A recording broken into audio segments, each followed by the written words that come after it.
మొట్టమొదటి ఏం చెప్పాడు? పార్టీలు మారడం అనేది కేసీఆర్ గారు టీఆర్ఎస్ పార్టీ ఇంతకుముందు చేసింది, నేను కూడా ఇప్పుడు చేస్తున్నా, వాళ్ళు చేస్తే తప్పు కాదు, నేను చేస్తే తప్ప అంటున్నాడు. మేము ఒకటే అడుగుతున్నాం, చట్టం ఏమి చెప్తున్నది? చట్టం పార్లమెంటు ఆమోదించిన చట్టం ప్రకారం వ్యక్తులుగా కాకుండా పార్టీలో 2/3 వంతు ఉన్నట్లయితే పార్టీ మారవచ్చు. ఎవరింటికి పోయి కండువాలు వేయలేదు, ఎవరు వస్తే కూడా వాళ్ళకి ఇష్టం వచ్చినట్టు కండువాలు వేయలే. మొదటిది. రెండోది, పార్టీ చట్టం పార్టీలు మారడం గురించి చట్టం ఖచ్చితంగా చెప్తుంది పార్టీ మారవద్దు అని. మరి చట్టం నీకు తెలుసా లేదా? రెండో పాయింట్, సుప్రీంకోర్టులో ఉంది కాబట్టి నేను సుప్రీంకోర్టు నిర్ణయం వచ్చిన తర్వాత చేస్తా అంటున్నావు. సుప్రీంకోర్టు అనేక తీర్పుల్లో 3 నెలల్లోనే స్పీకర్ గారు నిర్ణయం తీసుకోవాలి, ఎట్టి పరిస్థితుల్లో పార్టీ మారిన వాళ్ళని క్షమించకూడదు అని పదే పదే చెప్తున్నది. మరి పార్టీ మారకూడదని నీకు తెలిసిన వానివి, చట్టం గురించి తెలిసిన వానివి, సుప్రీంకోర్టు ఇతర తీర్పులు తెలిసిన వానివి, ఇవాళ చట్టం పేరు మీద సుప్రీంకోర్టు తీర్పుల మీద నైతికత మీద నువ్వు చాలా మాట్లాడుతున్నావు. నేను ఒకటే, ఇవాళ ఇంతకుముందు మీరు మాట్లాడిన దాని మీద ఎవరైతే మేమేం చెప్పదలుచుకోలే, మీ యొక్క ఇవాళ గురువు, నీ మొదటి గురువుకి పంగనాగాలు పెట్టినావు ఎన్టీ రామారావు గారికి, రెండో గురువు చంద్రబాబు నాయుడు గారికి పంగనామాలు పెట్టినావు, మూడో గురువు కేసీఆర్ గారికి పంగనామాలు పెట్టినావు. ఇవాళ మీ యొక్క కొత్త గురువు, కొంగొత్త గురువు నీ యొక్క రేవంత్ రెడ్డికి కూడా నువ్వు పెట్టబోతున్నావు. ఆ రేవంత్ రెడ్డి నీలాంటి వాళ్ళ గురించి ఏం చెప్పిండో మేము ఖచ్చితంగా ఇక్కడ నేను మాట్లాడి చెప్తాను. నేను మీ భుజాల మీద మోసి మీరు గెలిపించి శాసనసభకు పంపిస్తే రక్తాన్ని దారబోసి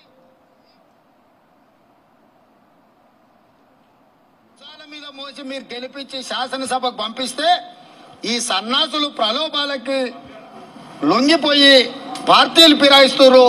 నేను కాంగ్రెస్ పార్టీ కార్యకర్తలకు ఒకటే విజ్ఞప్తి చేస్తున్నా, ఎవడైతే మన పార్టీ హస్తం గుర్తు మీద గెలుస్తాడో రాజీనామా చేయకుండా పార్టీ మారితే రాళ్లతో కొట్టండి, రాళ్లతో కొట్టి చంపండి. గ్రామాలలో అప్పుడప్పుడు చూస్తుంటాం, పిచ్చి కుక్కలు ఊర్లో స్వైర విహారం చేసి ప్రజల్ని కరిస్తే తరిమి తరిమి రాళ్లతో కొట్టేట్లయితే చంపుతారో, రాజీనామా చేయకుండా పార్టీ ఫిరాయించిన వాళ్ళను రాళ్లల్లో ఊర్లలోకి వస్తే రాళ్లతో కొట్టండి అని చెప్పి.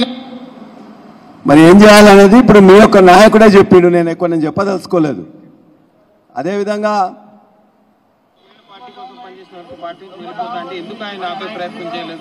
ఇప్పుడు 40 ఏళ్ళు అనుభవించి సిగ్గుండాలి ఈ వయసులో పార్టీ మారడానికి. సత్యం ముందర ఏం రోగం వచ్చింది ఆయనకు? ఏం తక్కువ చేసింది ఆయనకు?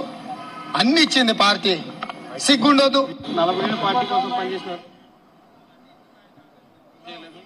ఇప్పుడు 40 ఏళ్ళు అనుభవించి సిగ్గుండాలి ఈ వయసులో పార్టీ మారడానికి. సత్యం ముందర ఏం రోగం వచ్చింది ఆయనకు? ఏం తక్కువ చేసింది ఆయనకు? అన్ని ఇచ్చింది పార్టీ, సిగ్గుండదు.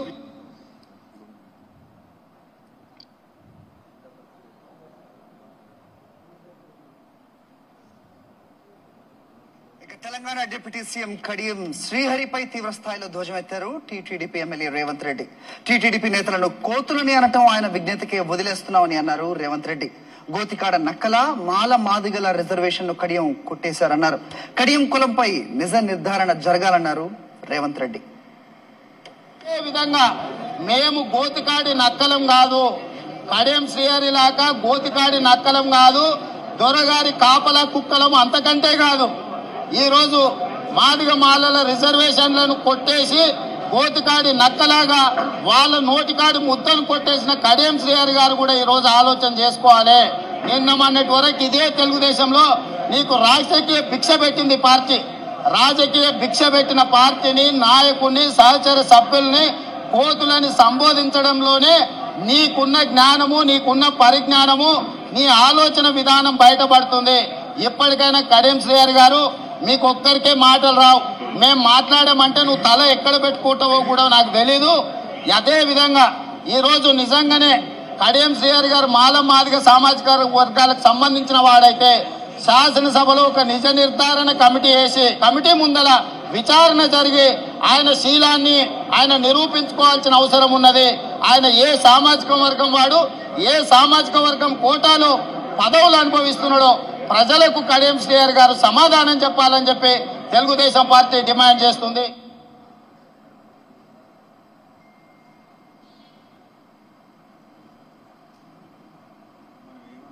స్వార్థం కోసం పార్టీ మారిన వ్యక్తి ప్రజల అభివృద్ధి కోసం మారినా అని చెప్పడం మానేయాలి.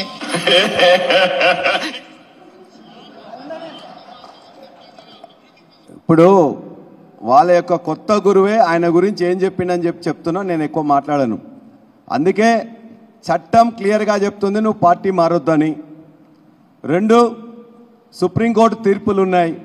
3 మీ కొంగొత్త గురువు ఏదన్నాడో ఆ కొంగొత్త గురువు కూడా నీ మీద అభిప్రాయం, నువ్వు పార్టీ మారిన దాని మీద అభిప్రాయం కూడా క్లియర్గా చెప్పిండ్రు. మేము మా యొక్క కార్యకర్తల కష్టంతో నేనే నిన్ను సీటు వచ్చిన తర్వాత నిన్ను నా కారులో ఎక్కించుకొని వచ్చిన, గన్పూర్కి తీసుకొచ్చిన తర్వాత మా ఇంట్లో మొత్తం 2000 మంది ముఖ్య కార్యకర్తలతో అందరికీ భోజనం పెట్టి ఈ కడియం శ్రీహరి అనే అతనికి ఓటేయాలని చెప్పి కూడా చెప్పినాం.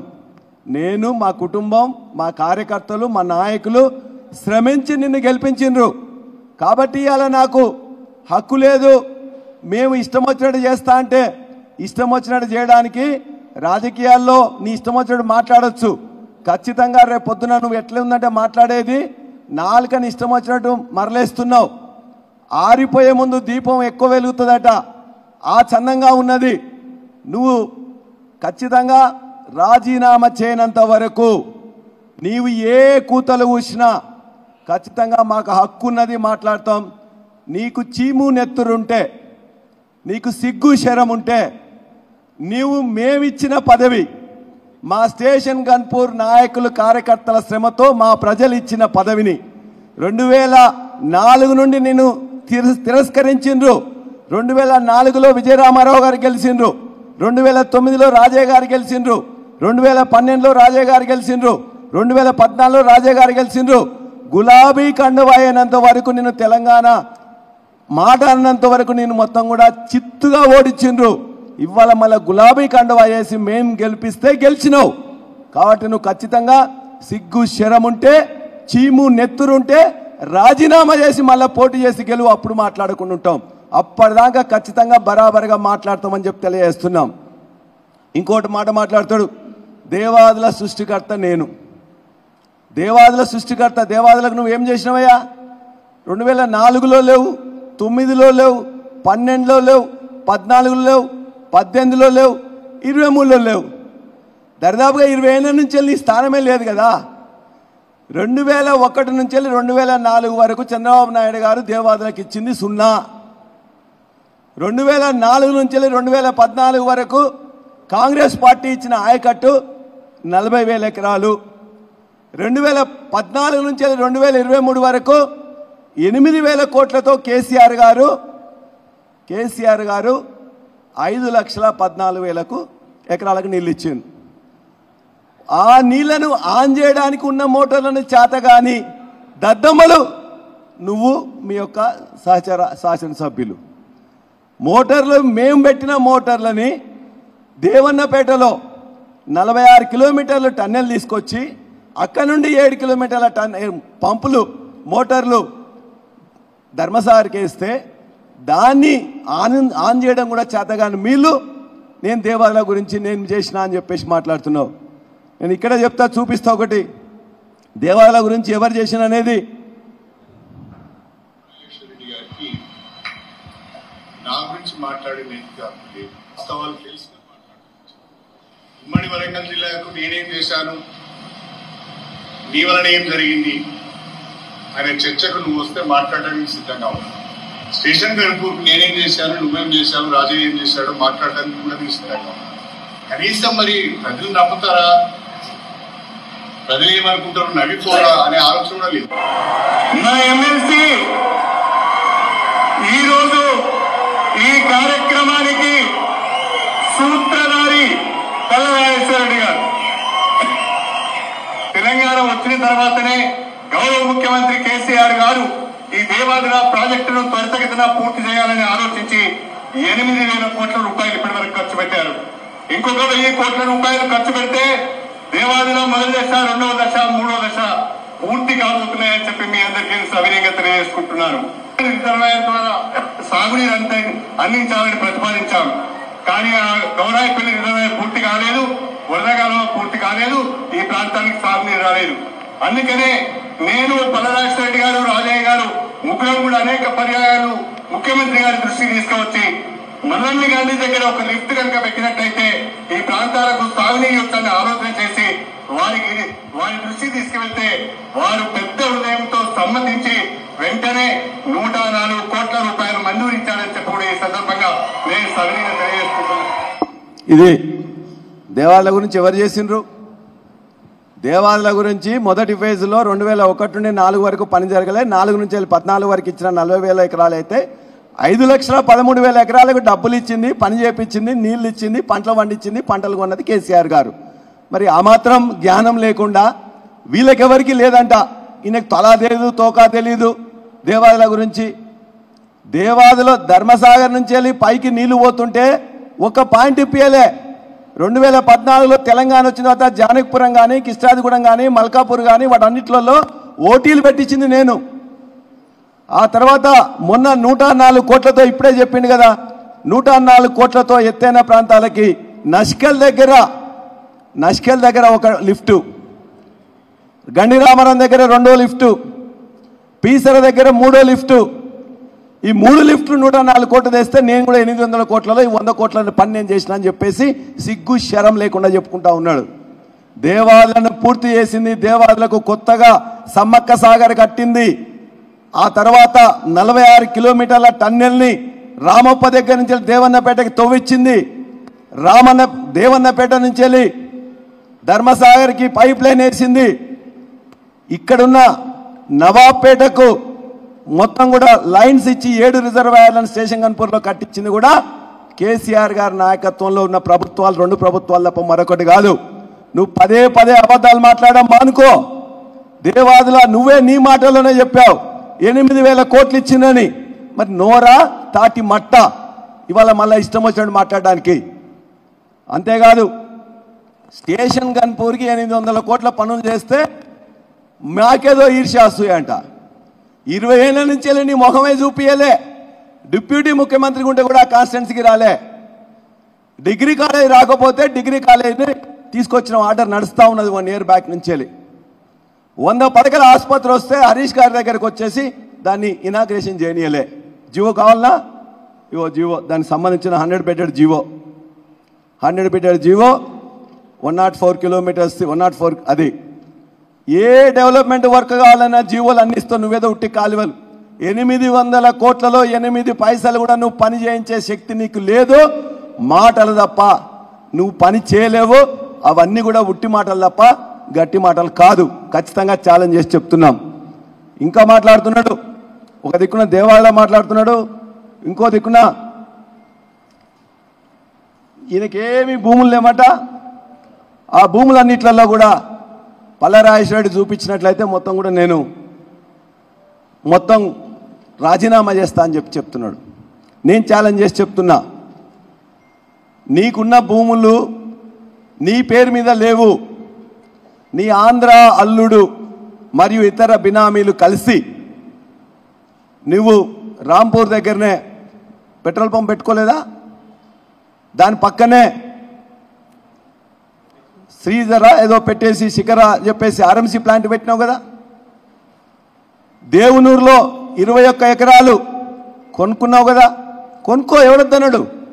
నీవు అక్కడ ఉన్న ఫోటోలు కూడా నేను చూపిస్తే ఇప్పుడు నీవు అక్కడ పోయి జీతం పెట్టుకొని ఆడ వ్యవసాయం చేయించిన ఫోటోలు కూడా నేను చూపిస్తా. అంతేకాదు ఇది దేవునూరులో, పక్కనే ముప్పారంలో కూడా ఖచ్చితంగా 25 ఎకరాలు ఈ మధ్య కాలంలో 1.5-2 నెలల కింద మళ్ళీ బినామీ మీద కొన్నావు. నీ యొక్క ఆంధ్ర అల్లుడు ఇక్కడున్న నాయకులతో కలిసి రఘునాథపల్లి మేకలగట్టులో కూడా ఇలా 25 ఎకరాలని ఆక్యుపై చేయబోతున్నాడు. జఫర్గఢ్లో 100 ఎకరాలు ఆక్యుపై చేయబోతా ఉన్నాడు. వెంచర్ల పేరు మీద ఉన్న దాంట్లో కొంత చేయబోతున్నాడు. రఘునాథపల్లి మండలంలో పక్కనే అక్కడ కూడా ఇంకో దగ్గర చేస్తున్నాడు. ఇవాళ రెవెన్యూ అధికారులతో పోలీస్ అధికారులతో కుమ్మక్కైన నీ యొక్క అల్లుడు మొత్తం కూడా ఇలా స్టేషన్ గన్పూర్లో భూములకు చెరబట్టిండ్రు. నీ పేరు మీద లేదు కానీ ఖచ్చితంగా నీ ఆంధ్ర అల్లుడు ఇతరుల పేర్ల మీద పెడుతూ నీకు కాదన్నట్లయితే నువ్వెందుకు దేవునూరులో వ్యవసాయం చేపిస్తావు? ఇవాళ ఏదో అటవీ భూములకు పక్కన ల్యాండ్స్ ఉన్న రైతుల పేరు మీద రైతులకు నిజంగానే పట్టా భూములు ఉంటే వాళ్ళకు వస్తాయి. నువ్వే చెప్పినావు కదా 50-60 సంవత్సరాల నుంచి వెళ్ళి ఆ పట్టా భూములు అట్లానే ఉన్నాయి అని. నువ్వు 50-60 సంవత్సరాల నుంచి నువ్వేం చేసినావు? ఎందుకు మాట్లాడలే? 4 సార్లు మంత్రులుగా ఉన్నావు కదా, మరి అదే రైతులకు ఇంతకుముందు రిప్రజెంట్ చేసినావు కదా, ఎందుకు ఇవాళ మాట్లాడుతున్నావు? ఇంతకుముందు ఎందుకు మాట్లాడలే? 50-60 సంవత్సరాలు ఉన్న సమస్యని ఈ యొక్క నెల 2 నెలల నుంచి వెళ్ళి కలెక్టర్ని బెదిరించి మిగతా వాళ్ళని బెదిరించేసి ఇమ్మీడియట్గా చేస్తున్నావు కదా, ఎందుకు ఇంతకుముందు చేయలే? అంటే నీ యొక్క స్వార్థం కోసం అక్కడే పక్కన ల్యాండ్స్ కొనుక్కొని వాళ్ళకి ఎగనామం పెట్టాలని. నిజమైన రైతులు ఉంటే రైతుల కోసం మేము కూడా కొట్లాడుతాం, నువ్వు కొట్లాడటోని కాదు. కాబట్టి ఖచ్చితంగా నీ యొక్క బొంకుడు మాటలు నీ ఇష్టం వచ్చినట్టు మాట్లాడితే చెల్లదు. వెనకటేదో మాట్లాడినావు కదా, నేను మాట్లాడితే ఎవడు భయపడడు. ఖచ్చితంగా నీ అన్నిటినీ కూడా మొత్తం పాలకు పాలు నీళ్ళకి నీళ్లు తేలుస్తాం. నీ యొక్క అక్రమాలు, ఇతరులను బెదిరించుడు, ఇష్టం వచ్చినట్టు కేసులు పెట్టుడు. ఈయన మాట్లాడుతున్నాడు పల్లరాజేశ్వర బంధువు ఎవరో అందులో మాట్లాడుతూ ఇష్టం వచ్చినట్టు పెట్టినని. ఇష్టం వచ్చినట్టు ఎవరిని మేము ఎంకరేజ్ చేయం. సంస్కారయుతమైన సభ్యతాపూరితమైన రాజకీయాలు చేస్తాం. ఎవరిని తిట్టడం కూడా మేము ఖచ్చితంగా ఖండిస్తాం. ఎవరన్నా ఏ విధంగా చేసినట్లయితే వాళ్ళని కూడా ఖచ్చితంగా తప్పని చేసి చెప్తాం. నీలాగా ఇష్టం వచ్చినట్టు నోరు వారేసుకోం. ఇవాళ కూడా మాట్లాడినావు, నా పక్కన ఈయన బొచ్చు కుక్క, పక్కన పిచ్చి కుక్కలు చేరిండ్రని చెప్పేసి. నేను పిచ్చి కుక్కనో నేను ఎవరన్నారో ఇప్పుడు రేవంత్ రెడ్డి చూసినావు. నక్కలెవరు, కుక్కలెవరు, ఎలుగుబంట్లు ఎవరు, మిగతా ఎవరని చెప్పి నేనేమి అనను. నిన్ను నీ యొక్క ఇలా గురువు ఏమన్నాడో మీరు చూసుకున్నారు. కాబట్టి నీలాగా అసభ్యంగా మాట్లాడి నీ స్థాయికి, అంటే నీ యొక్క అసభ్యకరమైన స్థాయికి నేను దిగజారను. నువ్వు చెప్పుకుంటున్నావు కదా నేను టాలెస్ట్ లీడర్నని. నీలాగా ఎన్టీ రామారావుని మోసం చేయలే, చంద్రబాబు నాయుడిని మోసం చేయలే, కేసీఆర్ గారిని మోసం చేయలే. ఇలా ఈయన కూడా నువ్వు మోసం చేస్తావు తప్ప మరొకటి కాదు. అంటే అందులోనే నువ్వు టాలెస్ట్ లీడరు. అదేవిధంగా ఇంకొన్ని విషయాలు మాట్లాడుతూ చెప్పాడు. పల్లరాజేశ్వరరెడ్డికి యూనివర్సిటీ వచ్చింది. నేను 2014 కంటే ముందే 6 జాగాలలో నల్లగొండలో, రంగారెడ్డిలో, మేడ్చల్లో, హైదరాబాద్లో 6 పెద్ద ఇంజనీరింగ్ కాలేజీలు, 2000 మంది ఉద్యోగస్తులు, 20,000 మంది ఉన్నారు. మరి నీకేమున్నారు? ఇవాళ ఎక్కడి నుంచి వచ్చినాయి? ఇవాళ హన్మకొండలో అత్యంత పెద్ద ఇల్లు కట్టుకున్నావు, ఎక్కడి నుంచి వచ్చింది? హన్మకొండలో అత్యంత పెద్ద ఇల్లు నీదే. ఇక్కడ ఎవరు కట్టించినో తెలీదా? నీ కాంట్రాక్ట్లు ఇప్పుడు అన్ని నువ్వే చేస్తున్నావు. నీకు వచ్చిన వర్క్స్ కూడా మీ అల్లుడే చేస్తున్నాడు. అదేవిధంగా 3 ఇండ్లు హైదరాబాద్లో కట్టినావు, ఎక్కడి నుంచి వచ్చినాయి? 3 ఇండ్లు అమెరికాలో కట్టినావు, ఎక్కడి నుంచి వచ్చినాయి? అంటే పిల్లి కళ్ళు మూసుకొని పాలు తాగుతుంటే నేను ఏదన్నా మాట్లాడచ్చు అని చెప్పేసి అనుకుంటున్నావు. నీ అంత భాగవతం అంతా మెల్లగా బయట పెడతాం. దేవునూరి రైతులను అడగండి, నీకు భూమి ఉన్నదా లేదా? అదేవిధంగా నిన్న మొన్న నువ్వు కొన్న 36 భూములు నీకు భూమి ఉన్నదా లేదా చెప్తారు. దానికి ఏదో లింకు చేసి నాకు ఒకటి ఉందని, బరాబరిగా నీకు భూమి ఉన్నది, నీ బినామీల పేరు మీద ఉన్నది, నువ్వు వ్యవసాయం చేపించినావు, నీకు కావాల్సిన అన్ని ఫోటోలు కూడా మేము బయట పెడతాం. అంతేకాదు ఇంకోటి అంటే నేను టూరిస్ట్నంట, నియోజకవర్గంలో నేను టూరిస్ట్నట. నేను చెప్తున్నా, ఛాలెంజ్ చేస్తున్నా, నీకు ధైర్యం ఉంటే దమ్ముంటే డిసెంబర్ 3 నుంచి వెళ్ళి ఇప్పటి వరకు నేను కాన్స్టిట్యున్సీలో ఎన్ని రోజులు ఉన్నావు, నువ్వు కాన్స్టిట్యున్సీలో ఎన్ని రోజులు ఉన్నావు లెక్కగట్టు. నీకంటే ఒక్కరోజు తక్కువ ఉంటే నేను రాజీనామా చేస్తా. పో, నీకంటే ఒక్కరోజు తక్కువ ఉంటే నేను రాజీనామా చేస్తా. నేను ఏ రోజు ఎక్కడ పోయింది కూడా నేను ఖచ్చితంగా ప్రతి నెల కూడా చేస్తా. ఏ రోజు ఎక్కడున్నా ప్రతి నెల పల్లా టైమ్స్ రిలీజ్ చేస్తుంటా. ప్రతి నెల ప్రతిరోజు నేను ఎక్కడున్నది అనేది, ఏ రోజు ఎక్కడున్నది కూడా. నీలాంటి కొంచెం మనుషులు ఉంటారు కదా, ఇష్టం వచ్చినట్టు మాట్లాడతారని చెప్పేసి ఇది డిసెంబర్ నుంచి డిసెంబర్ 23, జనవరిది, ఫిబ్రవరిది, ఇట్లా అనేకం ఉన్నాయి. ప్రతి నెల, ప్రతి వారం, ప్రతిరోజు నేను ఎక్కడుంటా అని చెప్పేసి నీలాంటి పుండాకోరులు ఉంటారు. కాబట్టి నేను ఖచ్చితంగా మొత్తం లెక్క పెట్టిన బరాబర్గా నేను నీకంటే ఎక్కువ సీఎంఆర్ఎఫ్లు ఇప్పించిన, ఎల్ఓసీలు ఇప్పించిన, నెలకు 5,000 మందికి ఉచిత వైద్యము మందులతో సహా, ఆపరేషన్లతో సహా, టెస్ట్లతో సహా నెలకు 500 మంది నా కాన్స్టిట్యున్సీ వాళ్ళకు నేను వైద్యం చేపిస్తున్నా ఫ్రీగా. ఎల్ఓసీలు ఇప్పిస్తున్నాం, సీఎంఆర్ఎఫ్ ఇప్పిస్తున్నాం, కళ్యాణ లక్ష్మి ఇప్పిస్తున్నాం. కాన్స్టిట్యున్సీలే ఉంటా, నీలాగా దళిత ధోరణి కాదు. మా ఇంట్లో ఎవరు వచ్చినంత ఛాయ్ తాగుతారు, ఉన్నదో లేదో మాతో కలిసి తింటారు. ఎవరన్నా ఒక కార్యకర్తకి ఎప్పుడన్నా పైకి రానిచ్చినవా? ఎప్పుడన్నా ఇంత ఛాయ్ పోసినవా? ఎప్పుడన్నా ఇంత భోజనం పెట్టించినవా? నీది అది. నా దగ్గర ఏముందో వచ్చి చూసుకో. ప్రెస్ మిత్రులందరికీ ముందు నేను చెప్తున్నా, నాది నీది ఇద్దరిని కూడా ఒక జర్నలిస్టుల మిత్రులతోనే ఒక సంఘమే. నేను నీకంటే ఒక్కరోజు కాన్స్టిట్యున్సీలో తక్కువన్నా, నీకంటే ఒక్కటన్నా నేను సీఎంఆర్ఎఫ్లో ఎల్ఓసీలు ఎక్కువ ఇప్పించినా, నీకంటే తక్కువ నేను ఎందులోనే ఏదన్నా ఇప్పిస్తే నేను ఛాలెంజ్ చేస్తున్నా, నేను రాజీనామా చేస్తా. నీకు దమ్ము ధైర్యం ఉంటే కాన్స్టిట్యూట్ చేయి, నేను సహకరిస్తా. అంతే తప్ప నువ్వేదో 800 కోట్లు తెస్తే, నువ్వు 800 కోట్లు కాదు, ఎమ్మెల్సీ గుండానే స్టేషన్ గన్పూర్కి నీళ్లు తీసుకొచ్చినావు. రాజన్నతో కలిసి ఎక్కడ ఏ పని అంటే కూడా పని చేసినావు. చివరిగా నీలాగా ఇష్టం వచ్చినట్టు నోరు నేను బారేసుకోను, జాగ్రత్త. కానీ ఒకటే మాట, మేము టీఆర్ఎస్ కండువాతో నిన్ను బీఫామ్ ఇచ్చి గెలిపించినాం. నీలాగా నేను ఒకవేళ ఈయన స్టేషన్ గన్పూర్లో పెద్ద నాయకుడు, ఈయనకి ఎన్నోట్లు వచ్చినాయి అని అంటుండు. మరి మీ రేవంత్ రెడ్డి గారు మహబూబ్ నగర్ ఎంపీగా గెలిచినరా? తన యొక్క మల్కాజ్గిరి ఎంపీగా గెలిచినరా? మరి నేను అంత పెద్ద నాయకునే కాదే, నన్ను తీసుకుని ఎందుకు గన్పూర్కి వచ్చినావు? అంత పెద్ద నాయకునే కాదు, స్టేషన్ గన్పూర్ నియోజకవర్గ మీటింగ్ సోడ్చిపల్లి ఎందుకు పెట్టించినావు? నీకు బీఫామ్ నీ బిడ్డకు డిసైడ్ అయిన తర్వాత హరీష్ రావు గారితో, కేటీఆర్ గారితో, కేసీఆర్ గారితో మీటింగ్ పెట్టి నన్ను ఖచ్చితంగా పల్లారాజేశ్వర రెడ్డిని స్టేషన్ గన్పూర్ ఇన్ఛార్జ్ చేయమని ఎందుకు అడిగినావు? నేను పెద్ద నాయకునే కాదా, ఎందుకు అడిగినావు? వాస్తవం కాదా? జిల్లా నాయకులందరూ ముందే అడిగింది కదా, నాకు సంబంధం లేదు, నాకు పెద్ద నాయకుని కాదు, నువ్వు పెద్దోనివి, ఎందుకు అడిగినావు మరి? కాబట్టి నువ్వు ఏది మాట్లాడితే అది చెల్లదు. ముందు రాజీనామా చేయి, ఆ తర్వాత రాజీనామా చేసిన తర్వాత నీ భూముల లెక్కలేంది, నీ అక్రమ సంపాదన ఏంది? నేను సంపాదించిందంటున్న 2014 కంటే ముందే, రాజకీయాలకు వచ్చే ముందే 2000 మంది ఉద్యోగస్తులతో, 20 మంది విద్యార్థులతో ఆనాడే మేము వెలుగొందిన. ఇవాళ ఈ చిన్న చిన్న కాదు, ఒక్కోటి పర్మిషన్లు ఎవరు ఇస్తారు? యూజీసీ ఇస్తుంది, పీసీఐ ఇస్తుంది, ఏఐసిటి ఇస్తుంది, ఎన్ఎంసీ ఇస్తుంది, ఎంసీఐ ఇస్తుంది. ఇంత జ్ఞానం లేదా? జ్ఞానం లేదా నీకు? ఎవరు పర్మిషన్లు ఇస్తారని? స్టేట్ గవర్నమెంట్ ఏమి ఇస్తుంది? ఒక ఎన్ఓసి ఇస్తుంది, లేకపోతే లేదు. కాబట్టి పిచ్చిగా మాట్లాడి రెచ్చగొడదామని చూసుకుంటే నిన్ను ఓడించడంలో మరలా స్టేషన్ గన్పూర్లో ప్రతి గ్రామాన తిరుగుతాం. నిన్ను రాజకీయంగా బొందబెట్టడం గ్యారంటీ అని తెలియజేస్తున్నాం. నువ్వు అన్నావు చీము నెత్తురుందని 10 సార్లు అన్నావు, మళ్ళీ చివరికి అదే పాట చెప్తున్నా. నీకు చీము నెత్తురుంటే, సిగ్గు శరం ఉంటే, మేము గెలిపించిన గులాబీ జెండా మీద నువ్వు గెలిచినావు కాబట్టి రాజీనామా చేయి, ఉప ఎన్నికకు పో. నువ్వు గెలిస్తే అప్పుడు నీ మీద మాట్లాడుకుంటాం. అప్పటి వరకు బరాబర్గా మాట్లాడే హక్కు మాకున్నది. మాట్లాడుతూనే ఉంటాం, నీ అక్రమాలను ఎదుర్కొంటూనే ఉంటాం. తాటికొండ రాజన్న గారు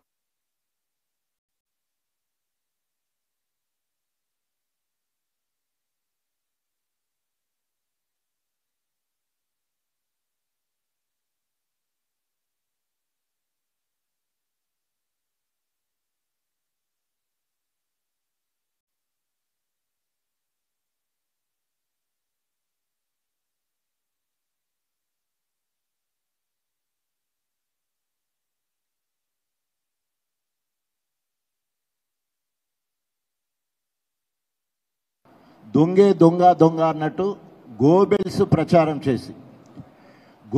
ప్రచారం చేసి ఈరోజు 30 సంవత్సరాలు గణపురం పేరు మీద పబ్బం కలుపుతా ఉన్నాడు.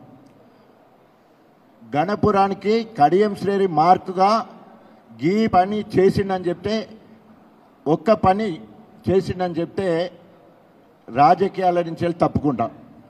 ఆయన వ్యక్తిగత ప్రయోజనాల కోసం మొత్తము 2014లో సచ్చిన పామును కేసీఆర్ గారు దగ్గర తీసుకొని మళ్ళా కొస ఊపిరితో ఉన్న ఆ పాముకు పాలు పోసి మళ్ళీ రాజకీయ పునర్జన్మ ఇస్తే దాదాపు 8 సంవత్సరాలు ఉప ముఖ్యమంత్రి అయ్యుండి 8 సంవత్సరాలు గణపురానికి రాలేదు. నీకు గణపురము అభివృద్ధి మీద నీకు ఆలోచన ఎక్కడిది? మొదటిసారి కేసీఆర్ గారు భిక్ష పెడితే బీఆర్ఎస్ పార్టీలోకి వచ్చినావు. పల్లా రాజశేఖర రెడ్డి గారు భిక్ష పెడితే 8 సంవత్సరాలు ఉప ముఖ్యమంత్రిగా ఎమ్మెల్సీగా ఉండి గణపురంలో అడుగు పెట్టలే, అభివృద్ధి చేయలే. పల్లా రాజశేఖర రెడ్డి గారి దయతోటి 104 కోట్ల రూపాయల పనులు పల్లా రాజశేఖర రెడ్డి, డాక్టర్ రాజయ్య ఎప్పటికీ నా దగ్గరకు వచ్చి పనులు అడుగుతారని హన్మకొండ కలెక్టరేట్ ఇనాగ్రేషన్ అప్పుడు స్వయంగా మా 2 పేర్లే. ఎప్పుడు అభివృద్ధి గణపురం విషయానికి వచ్చినప్పుడు కడియం శ్రీహరి పేరు ఎప్పుడు కూడా కేసీఆర్ గారు ఎత్తలే. మరి నువ్వు ఉప ముఖ్యమంత్రిగా ఉన్నావు, నువ్వు అంటున్నావు 14 సంవత్సరాలు క్యాబినెట్ మంత్రిగా ఉన్నా నేను టాల్ మ్యాన్ అంటున్నావు. దేంట్లో టాలు? నువ్వు పాల్ నాయకుడు. ఇప్పుడు పడిపోతున్నావు, నీ గ్రాఫ్ పడిపోతా ఉంది. నేను 8 నెలలు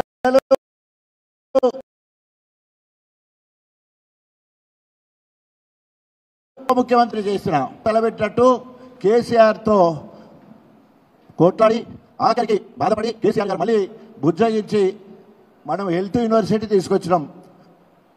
చాలామంది అనేక రకాలుగా చేసినా కూడా మళ్ళీ కేసీఆర్ గారు ఈరోజు హెల్త్ యూనివర్సిటీ ఇచ్చినంటే అది రాజన్న పేరు మీద ఉన్నది health university.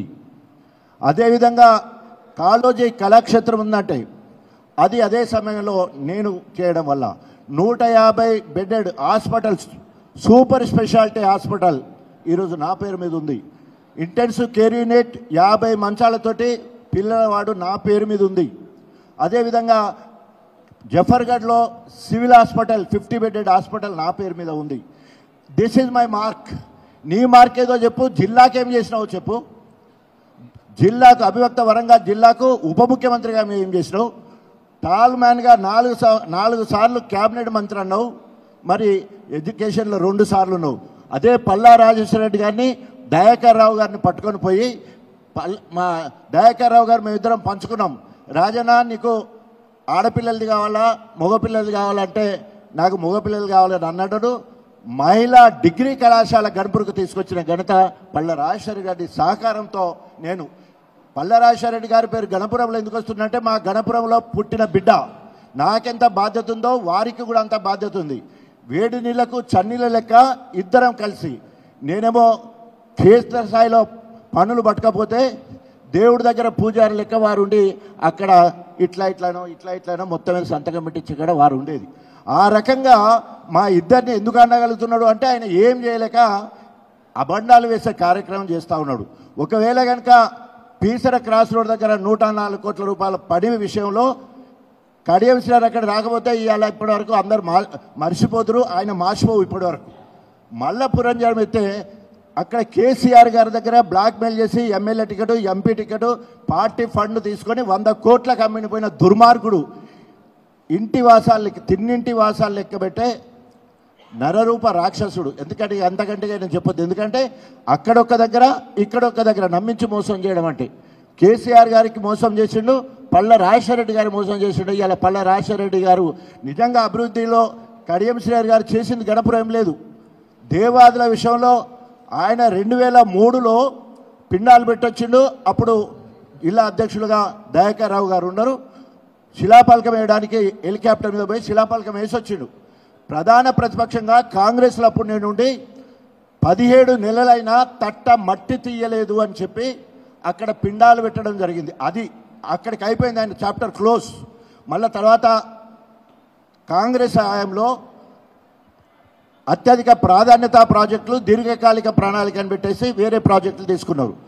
YS Rajasekhara Reddy దగ్గర పోయి సూక్ష్మ ప్రణాళికలో భాగంగా 18 నెలల్లో పూర్తి చేయాలని వైఎస్ రాజశేఖర రెడ్డి దగ్గర పోతే ఆ మాత్రం పనులు జరిగి గణపురం వరకు నీళ్ళు వచ్చే కార్యక్రమం అయింది.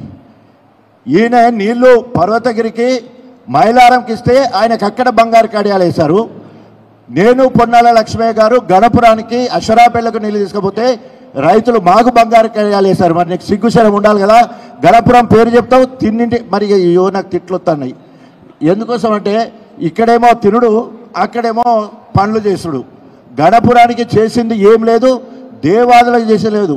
దాదాపు 15 నెలల్లో 6 కోట్ల రూపాయలు బకాయి ఉంటే అవి ఎప్పుడో కట్టేది ఉంటే ఈయన సమీక్ష సమావేశాలు ఏర్పాటు చేస్తే ఇవాళ 1000 ఎకరాల భూమి దేవాదుల కింద ఎండిపోయేది కాదు.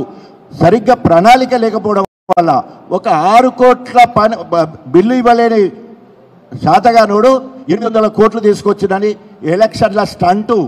ఎందుకంటే 2765 కోట్ల రూపాయలు లింగంపల్లి రిజర్వాయర్ కోసం తీసుకొచ్చి టెండర్ అయిందనిపించి అది పని మొదలు పెట్టకముందే 6 కోట్ల రూపాయల కమిషన్ తీసుకొని, లిటరల్లీ అండర్లైన్ చేసి రాయొచ్చు, 6 కోట్ల రూపాయలు తీసుకొని బిల్డింగ్ కట్టించుకొని మళ్ళీ ఆయనకి ఎగగొట్టే కార్యక్రమం ఏర్పాటు చేసిండు.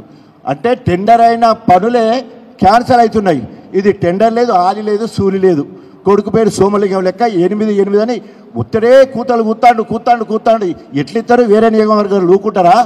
అక్కడ ఒరిగేదని అంటే నువ్వు ఎలక్షన్లను దృష్టిలో పెట్టుకొని మసిబూసి మారడికాయ చేయాలనే ఉద్దేశంతో ఆ 800 కోట్ల రూపాయలు తీసుకొస్తున్నావు. అసలు ఫిరాయింపు చట్టం ఏం చెప్తున్నది? ఎవరైనా కూడా ఒక పార్టీ ద్వారా గెలిచినప్పుడు ఆ పార్టీ కానీ నాయకత్వం కానీ విధానాలు నచ్చకపోతే ప్రాథమిక సభ్యత్వానికి రాజీనామా చేయాలి. ఆ పార్టీ ద్వారా వచ్చిన పదవి ఎమ్మెల్యే, ఎమ్మెల్సీ, ఎంపీ ఏదున్నా ఆ పదవికి రాజీనామా చేయాలి. ప్రజాస్వామ్యంలో నువ్వు ఏ పార్టీకైనా పోవచ్చు. మళ్ళీ సిగ్గుశరం లేకుండా నేను పార్టీ మారినా అని ఇలా మాట్లాడుతున్నాడు. నువ్వు కాంగ్రెస్ పోయిన తర్వాత నీకు బీఆర్ఎస్ పార్టీ గురించి మాట్లాడే హక్కు లేదు. గణపురంలో మొత్తం కూడా బీఆర్ఎస్ నాయకుల చెమటతో నువ్వు గెలిచినావు. అక్కడ కేసీఆర్ గారికి మరి వెన్నుపోటు పొడిచినావు. ఇక్కడ పల్ల రాజశేఖరరెడ్డి గారి ఇంటికాడ తిని వీరికి మరి తిన్నింటి వాసాలు లెక్కబెట్టే కార్యక్రమం చేసినావు. వేదిక మీద ఉన్న ప్రతి ఒక్కరి సహకారం తీసుకున్నాడు. అందరి దగ్గర చరిత్ర మొత్తం మా దగ్గర ఉంది. కడియం శ్రీ సంగతి ఏదో తెలుసు. ఇంకా ఎక్కువ మాట్లాడి అరే ఆయనే తప్పు చేసింది, ఆయనే నైతికత లేనిది, ఆయనకి ప్రజాస్వామ్యానికి వ్యతిరేకంగా రాజ్యాంగానికి వ్యతిరేకపోతున్నా ఆయన మొత్తం తెలిసి మేధావి అని చెప్తాడు కదా. అన్నీ తెలిసి మళ్ళీ ఆయన ఇవాళ అట్లా మాట్లాడడం తీవ్రంగా ఖండిస్తున్నాం. తినబోతు రుచెందుకు 600 తప్పకుండా సుప్రీంకోర్టు ధర్మాసనం, రాజ్యాంగ పరిరక్షణ అంటేనే సుప్రీంకోర్టు, అందుకనే రాజ్యాంగ ధర్మాసనం అంటారు దాన్ని. తప్పకుండా రాజ్యాంగ పరంగా ఆయన తప్పకుండా మూల్యం చెల్లించక తప్పదు. తప్పకుండా గణపురం నియోజకవర్గంలో బీఆర్ఎస్ శ్రేణులు నీ సొంత పార్టీ వాళ్ళు కూడా ఇవాళ నేను ఓడగొట్టడానికి సిద్ధంగా ఉన్నారు. ఖబర్దార్ బిడ్డ అని చెప్పేసి హెచ్చరిస్తా ఉన్నాం. ఇప్పుడు పెద్దలు మాజీ మంత్రి వాళ్ళు ఎర్రబెల్లి దయాకర్. ప్రెస్ మిత్రులకు, మీడియా మిత్రులకు, వినయ్ భాస్కర్ గారికి, పల్లా రాజశేఖర్ గారికి, రాజు గారికి, నరేందర్ గారికి, సీనియర్ నాయకులకు అందరికి కూడా హృదయపూర్వక నమస్కారాలు. కడియం శ్రీహరి గారు ఆయన మాటలు దయచేసి ప్రెస్ మీడియా వాళ్ళు కూడా వినాలి. మీరే వినేది, మీరే ఏం మాట్లాడేది అని కూడా తెలుసు మీకు. 20 ఏళ్ళ నుంచి ఏ పార్టీలో ఏముండి ఏం మాట్లాడతాడో కూడా తెలుసు మీకు. ఆయన ఈరోజు రాజయ్య గారిని తిట్టడం కానీ, పల్లా రాజశేఖరరెడ్డి గారిని తిట్టడం కానీ, కేసీఆర్ గారిని, కేటీఆర్ గారిని, హరీష్ రావు గారిని తిట్టడం కానీ మేము పూర్తిగా టీఆర్ఎస్ బీఆర్ఎస్ పార్టీ తరఫున మేము ఖండిస్తున్నాం. రాజయ్య గారి చరిత్ర దయచేసి కడియం శ్రీహరి గారు ఒకసారి రివ్యూ చేసుకోవాలి. ఆయన దమ్ము ధైర్యం ఉండి ఎమ్మెల్యేకి రిజైన్ చేసి, అధికార పార్టీ కాంగ్రెస్ పార్టీలో అధికార పార్టీ ఉన్నదానికి ఎమ్మెల్యేగా రిజైన్ చేసి వచ్చి బై ఎలక్షన్లో గెలిచిన వ్యక్తి రాజయ్య గారు. నీకు సిగ్గు చెర ఉంటే నువ్వు రిజైన్ చేయి. పల్లా రాజశేఖరరెడ్డి గారు ఉద్యమ నాయకుడు, ఆయన ఎన్నడూ ఓడిపోలే. రెండు సార్లు ఎమ్మెల్సీగా గెలిచాడు. ఎమ్మెల్యేగా గెలిచాడు, ఓటమెరుగని నాయకుడు. నువ్వేందయ్యా? పవరున్నకెళ్ళే ఉరుకుతావు. ఎన్టీ రామారావు మోసం చేశావు, చంద్రబాబును మోసం చేశావు, కేసీఆర్ గారిని మోసం చేశావు. నేనున్నా, చంద్రబాబు గారు చెప్పి వచ్చిన, మీరు ఆంధ్రప్రదేశ్ పోతున్నారు, మూలం పట్టించుకుంటలేరని 14 మంది ఎమ్మెల్యేల మేము చేయలేను. ఒక్కరు కాదు, ఇద్దరు కాదు. తెలుగుదేశం పార్టీనే ఇలా విలీనం చేసినాం మేము తెలంగాణలో. దయచేసి నువ్వు పిచ్చి పిచ్చి మాటలు దయచేసి మాట్లాడు. ఎట్టు వేగుంటే అటు ఉరుకుతాడు. రిజైన్ చేయి, నువ్వు రిజైన్ చేయి. నువ్వు గొప్ప నాయకుడు అవుతావు. నువ్వు రాజయ్య గారు ఎట్టయితే అధికార పార్టీ ఉన్నప్పుడు రిజైన్ చేసిండు. ఏందయ్యా నువ్వు ఎమ్మెల్యే గెలిచి నీ బిడ్డకు బీఫామ్ తీసుకొని పోతే అది ఇంకా మళ్ళీ ఏం మాట్లాడుతున్నావు చెప్పు. నువ్వు మొన్న కాళేశ్వరం దగ్గర మీటింగ్ ముందట కాళేశ్వరం దగ్గర ఎట్లా తెచ్చినవా రేవంత్ రెడ్డిని? అది రికార్డు లేవు. కాళేశ్వరం గొప్పగా చేశాడు కేసీఆర్ గారు, దేవాదులు గొప్పగా చేశాడని నువ్వే ఉపన్యాసం ఇచ్చినావు, అసెంబ్లీలో నువ్వే మాట్లాడినావు. మళ్ళీ బిట్టా మాట్లాడతావు ఎందుకే? రిజైన్ చేయి, రిజైన్ చేసి మళ్ళా గెలువు. ఇప్పటికైనా బుద్ధి తెచ్చుకో. చెప్తున్నా కదా, 25 సంవత్సరాలు ఎన్నడైనా నువ్వు తెలంగాణకు సపోర్ట్ చేసావా? మీ ప్రెస్ మీడియా వాళ్ళకు తెలుసు, నేను తెలుగుదేశం పార్టీలో ఉండి తెలంగాణ కోసం కొట్లాడి లెటర్ తీసుకొచ్చాను. నువ్వు ఎప్పుడైనా మాట్లాడినావా? తెలంగాణ కోసం నేను ప్రతిసారి కేసుల పాలయ్యాను తెలుగుదేశం పార్టీలో ఉండి కూడా. నువ్వెన్నడూ తెలంగాణ గురించి మాట్లాడాలి. ఎటు పవర్ ఉంటే అటు ఉత్తావు. ఈ వరంగల్ జిల్లా ప్రజలకు తెలుసు ఎన్నిసార్లు ఓడగొట్టిందా నిన్ను గెలిపించింది. నేను వేవున్న పార్టీకే ఉరుకుతావు. నేనున్నా టీఆర్ఎస్ వేవులో గెలిచిన, రాజశేఖర రెడ్డి వేవులో గెలిచిన ఎంపీగా. నువ్వు ఒక్కసారి ఏ వేవులో గెలిచినావో చెప్పు. ఎటు పవర్ ఉంటే అటే. ఇప్పటికైనా బుద్ధి తెచ్చుకొని నీకు రిజైన్ చేసి, నీకేమైనా గౌరవం మర్యాదలు ఉంటే రిజైన్ చేయి. మేము పెద్ద ఎత్తున 25 సంవత్సరాల ఉత్సవాలు జరుపుకుంటున్నాం. ఎవరు అడ్డుపడ్డా వదిలిపెట్టేది లేదు. 10 లక్షలతోటి పెద్ద సభ ఏర్పాటు చేయబోతున్నాం. ప్రజల లోపల విపరీతమైన స్పందన ఉన్నది. పెద్ద ఎత్తున కదిలి వస్తాడు. ఈ కార్యక్రమంలో ఎవరు అడ్డుపడ్డా ఎదురు తిరుగుతారు ప్రజలు. నీ పిచ్చి పిచ్చి మాటలు ఎవరు మాట్లాడినా కాంగ్రెస్ పార్టీ వాళ్ళు సహకరించే వాళ్ళు సహకరిస్తారు. పిచ్చి పిచ్చిగా మాట్లాడి అడ్డుపడితే ప్రజలే బుద్ధి చెప్తారని కూడా ఈ సందర్భంగా మీకు తెలియజేస్తున్నాను. Thank you. ఇప్పుడు చివరిగా మాజీ శాసనసభ్యులు సోదరులు నరేందర్ గారు 2 నిమిషాలు మాట్లాడుతారు. ఈనాడు పత్రికా సమావేశానికి విచ్చేసినటువంటి పెద్దలు, జనగామ నియోజకవర్గ శాసనసభ్యులు పెద్దలు పల్లా రాజశేఖర రెడ్డి గారికి, మాజీ మంత్రివర్యులు దయాకర్రావు గారికి, అన్న మాజీ శాసనసభ్యులు చీఫ్ విప్ వినయ్ భాస్కర్ అన్న గారికి, అదేవిధంగా మాజీ డిప్యూటీ సీఎం రాజన్న గారికి, ఇక్కడికి విచ్చేసినటువంటి పత్రికా సోదరులందరూ కూడా నమస్కారాలు. ముఖ్యంగా ఈ యొక్క 15 రోజుల నుంచి కడియం శ్రీహరి గారి ప్రతి ప్రెస్ మీట్ కానీ వారి యొక్క సమావేశాలలో మాట్లాడే విధానం చూస్తే ఆర్ఓ సిస్టమ్ లాగా అయిపోయింది. ఆయన రివర్స్ ఒసమాసిస్ సిస్టమ్ అంటే బాల క్యాలి అంటారు చూసినావు, 70 ఏళ్ళు దాటిన తర్వాత క్యాలి తప్పి మాట్లాడతారు చూసినావా, ఇట్లా బాల క్యాలి వచ్చి 73 ఏళ్లకు ఆయన ఏం మాట్లాడుతాడో ఆయనకు అర్థమవుతలేదు. అభివృద్ధిని చూసి కాంగ్రెస్ ప్రభుత్వానికి వెళ్ళినా అని చెప్తున్నావు. నువ్వు అభివృద్ధిని చూసి కాంగ్రెస్ ప్రభుత్వానికి పోతే కడియం కావ్య ఎంపీగా ఉంది, మరి కేంద్రంలో భారతీయ జనతా పార్టీ ఉంది, మరి అభివృద్ధి కోసం మరి కడియం కావ్యను భారతీయ జనతా పార్టీకి పంపిస్తావా? మరి మార్చు. ఈ పార్లమెంట్లో అంతా కూడా అభివృద్ధి జరుగుతుంది. నీకు ఏడు అభివృద్ధి ఉంటే ఆడ పోతా అంటున్నావు కాబట్టి మార్చమని, అపర మేధావి కాబట్టి మీరు మార్చాలని కూడా కోరడం జరుగుతున్నది. అదేవిధంగా ఈ జిల్లాలో మరొక మంత్రివర్యులు ఉన్నారు, అటవీ శాఖ మంత్రి. ఆమె ఏం మాట్లాడతలేదు, నిమ్మకు నీరెత్తినట్టుగా ఉంది. దేవనూరు భూములు అటవీ శాఖకు సంబంధించినవి, మరి ఏమాత్రం మాట్లాడతలేదు.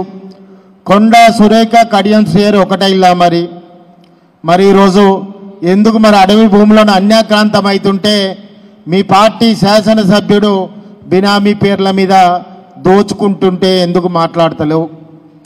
అదేవిధంగా ఇప్పటివరకు హెచ్యుసి భూముల విషయంలో కూడా అటవీ భూములను ఒక్క మాట కూడా నువ్వు మాట్లాడలేదు. మరి అటవీ శాఖ మంత్రిగా ఉండి ఏం మాట్లాడకుండా నువ్వు జిల్లాకి ఏం సహకారం చేస్తున్నావు అన్నది కూడా అడుగుతున్నాం. అదే కాకుండా ఒక ఆయన పెద్ద మనిషి ఇవాళనే మాట్లాడుతున్నాడు, కేటీఆర్ గారు చిన్న వయసులోనే పెద్ద పెద్ద అబద్ధాలు మాట్లాడుతున్నాడు అని చెప్పి.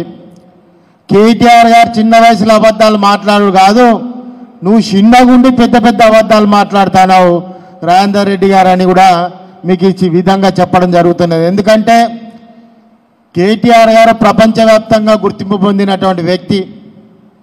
పోయిన ప్రెస్ మీట్లో కూడా చెప్పినాం నీకు, నువ్వు చెప్తే ఇంటలో అసలుకే నీకు ఇక మరి ఏ విధంగా చెప్పాలన్నది భవిష్యత్ కార్యాచరణ కూడా ఉంటుంది. నువ్వు ఇబ్బంది పాలవుతావని నేను పోయిన సమావేశంలో కూడా చెప్పిన. నేను వాస్తవానికి నీ స్థాయికి మించి మాట్లాడుతున్నావు. సభలు కానీ ప్రజల అవసరాలకు కానీ బీఆర్ఎస్ పార్టీ ఎప్పుడు కూడా రాజ్యాధికారి కోసం పోరాడలేదు, ప్రజల ఒక వెలుగు కోసం ప్రజాస్వామ్యబద్ధంగా ప్రజల అవసరాల కోసం టీఆర్ఎస్ పార్టీ బీఆర్ఎస్ పార్టీ పుట్టిందని కూడా ఈ ఒకసారి నీకు గుర్తు చేయడం జరుగుతున్నది.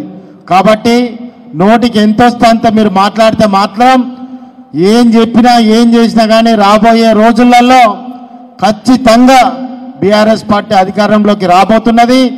నువ్వు 3,003 ఎకరాల దళితులకు ఇస్తాను మాట్లాడినావు. నువ్వు 2,500 మహిళలకు ఎక్కడిచ్చినావు, స్కూటీలు ఎక్కడిచ్చినావు, 51,000 ఉద్యోగాలు మేమిస్తే మీరు ఇచ్చిల్లని చెప్పుకొని ప్రొసీడింగ్లు ఇచ్చి చెప్పుకున్నటువంటి దద్దమ్మలు మీరు. కాబట్టి ఏ పని చేత కాదు, మీ ముఖ్యమంత్రి స్వయంగా అంటున్నాడు, మమ్మల్ని చూసి ఎవడు అప్పిస్తలేడు, మా ముఖాలు చూసి ఎవడు అప్పిస్తలేడు అని. ముఖ్యమంత్రి అప్పిస్తలేడు అంటున్నావు, నువ్వేమో గొప్ప గొప్ప మాటలు మాట్లాడుతున్నావు. ఖచ్చితంగా స్థాయికి మించిన మాటలు మాట్లాడితే జవాబు చెప్పాల్సి వస్తుందని కూడా ఈ సందర్భంగా చెప్తూ, ఏది ఏమైనా ఈ జిల్లాలో కడియం శ్రీహరి గారు మీ నిజాయితీని మీ సత్యశీలతను నిరూపించుకోవాలంటే సుప్రీంకోర్టు ఆర్డర్ ఇయ్యే ముందుకే రాజీనామా చేసి నువ్వు ఎన్నికలకు రావాలి.